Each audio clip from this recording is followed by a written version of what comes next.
The shooter in the Texas church massacre had been committed to a mental health facility 5 years ago, but escaped. And the Good Samaritan who ran into danger is speaking out about how he went after that gunman. Local 10's Leanne Motorhone is live now from Sutherland Springs, Texas, with more for us today. Leanne. That Good Samaritan who fired the shot, as well as the man who was with him, they both insist they are not heroes. But if you ask anyone in this community, they would likely beg to differ. Meanwhile, we do know that investigators are still here at the scene of this tragedy about 2 days since all of this unfolded. And now we're hearing from people who were actually inside, some of them even injured during all of this.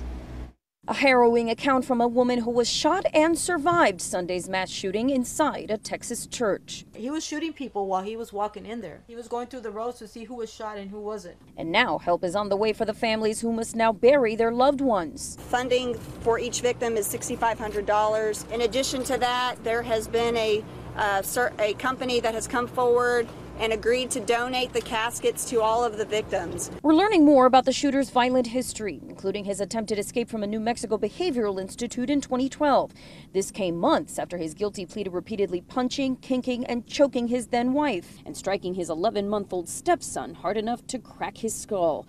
That criminal conviction should have stopped him from being able to buy weapons. But the Air Force admits they never gave that information to the FBI, which maintains the database used for background checks. Authorities now hoping to learn more about a motive by searching Kelly's cell phone, but the FBI says it is too encrypted to access. Law enforcement, whether that's at the state, local, or the federal level, is increasingly not able to get into these phones. And just feet away from the church where this tragedy took place, a memorial continues to grow, people leaving flowers, teddy bears, and notes for the victims.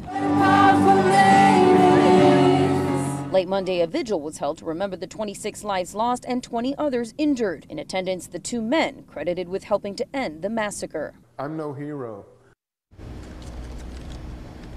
And tomorrow, Vice President Mike Pence and his wife Karen will be here in Sutherland Springs, Texas, visiting those who are injured, the families of those deceased victims, and also meeting with law enforcement.